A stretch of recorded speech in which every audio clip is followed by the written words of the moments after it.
Alrighty, Lloyd. So I've kind of been waiting for this one ever since I picked up this collection. Nightmare on Elm Street 3 Dream Warriors. And this one's gotta be one of my all-time favorite movies. It's just hits that sweet spot for me. It's just the right amount of camp and horror, but at the same time it's also got this fantasy vibe, and it hits that sweet spot. And not to mention the soundtrack. Alright, so Dream Warriors. So, where to start on this one? Okay, so this one's 1987, and riding on the success of the previous couple installments, Wes Craven actually had his hands back in it, working a little bit in the writing department, though I know his script ideas weren't initially used and later would become the basis for a new Nightmare. He at least was on board to a degree and was involved as an executive producer. And we have a couple returning in characters. Heather Langenkamp is back as Nancy, and her father is also back. Which, I will say that is something that's a little bit refreshing here. So, a lot of slasher films in particular, I will say Child's Play is actually one of the few exceptions, when they have a survivor character, the next movie will usually have nothing to do with them. Actually, I think Hellraiser does this pretty well for the first two, and then after that kind of loses it, but I digress. Or we'll bring the character back just to kill them off right away. Looking at you, Friday the 13th. Looking at you. This one, Nancy actually plays a prominent role, and while she isn't the focus, there is a mentor character trying to help people get through this, which I thought was a very nice take on things. So, number 3 follows a group of kids that are being stalked by Freddy.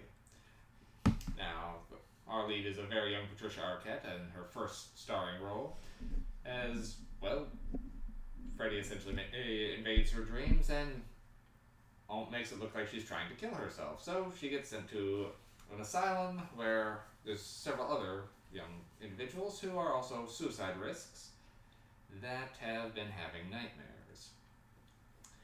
And through their essentially sessions, find out that they're all having the same collective nightmare, and the same man is after each of them. And as they begin turning up, bodies keep turning up, the staff becomes increasingly desperate to stop things and usually not making the best decisions. Nancy comes back as someone who's been doing, sleep studies, and is now working as a counselor for nightmares. Good follow-up. And she's essentially begins recognizing some signs. Them saying Freddy's nursery rhyme. Her seeing having one of the kids have made such a replica of her old house that they've been dreaming about.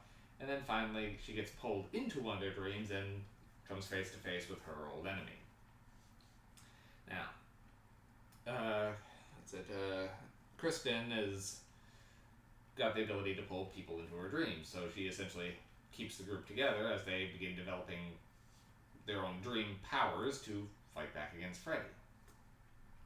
But when he pretty much pulls one of them in and doesn't let them wake up, keeping them into a coma, the staff begins believing Nancy's tactics are not helping and begin moving to try to keep her away, despite her probably being the only hope they have. Also, this movie has a very young Lawrence Fishburne, which is weird seeing him credited as Larry Fishburne. That is such a trip for me. So, this movie has got some of the most fun kills, I will say, in the franchise. Later on, 4 is still good, but in 5 and 6, they got too jokey and too over-the-top ridiculous. Here's the right sweet spot of intimidating, yet still having a bit of a sense of humor to them. Particularly when the characters are their dream zonas.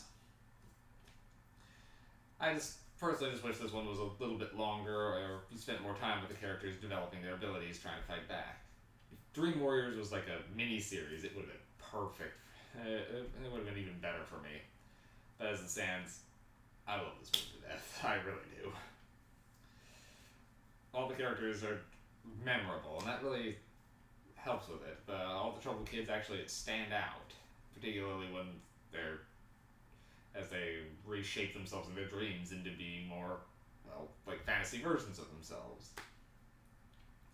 So, and it's good to see them, trying to fight back.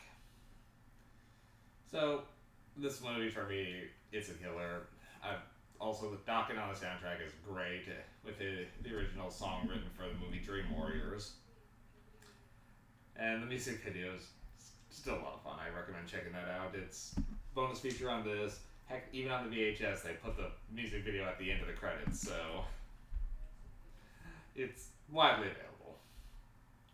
I don't know if I actually have any particular nitpicks, except for something I actually learned today when kind of reading trivia, which is something I wish they would have done, at least played up a little bit. So, essentially, at the end, of course, is this was originally meant to be the final nightmare. I know that every series does that. They try to end things on a good note, but they'll keep going. But this one, they took out a scene that would have kind of finalized it being the ending. Essentially, one of the characters mentioning that Nancy was essentially, well, spoilers on a more than 30-year-old movie. Nancy does, unfortunately, get killed partway through the film. There was originally, apparently, it's not sure if it was ever shot, but it was at least scripted, that she was then appearing as like a dream guardian in someone's dreams. I think the professor. Or Kristen.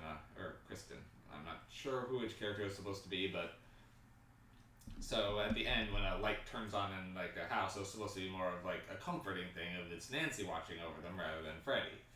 But which it would have had a sweet little note, and you still could have just done the next sequel because they do a poor job explaining how it comes back in the next one anyway. So I wish they would have stuck with that a little bit. Also, this does give us some more backstory on Freddy, which I don't know if it was necessarily needed, but the term bastard son of 100 maniacs does sound cool, so I'll go with that. Yeah, so Dream Warriors for me, I know it's campy, and it's dated, but for me, this movie hits all the right sweet spots. For me, this movie is a 10. Technically, it may not be perfect, but something about this one does it's satisfying. It's a fun movie. And it's rare that a horror sequel does as well as this one does. If Nightmare on Elm Street 8 is one of my favorite series, I enjoy Friday the 13th, but they do get a little bit repetitive. I really enjoy Candyman, but some of the sequels are a little lacking. And Halloween is a real mixed bag. Nightmare, even the bad ones, are still fun.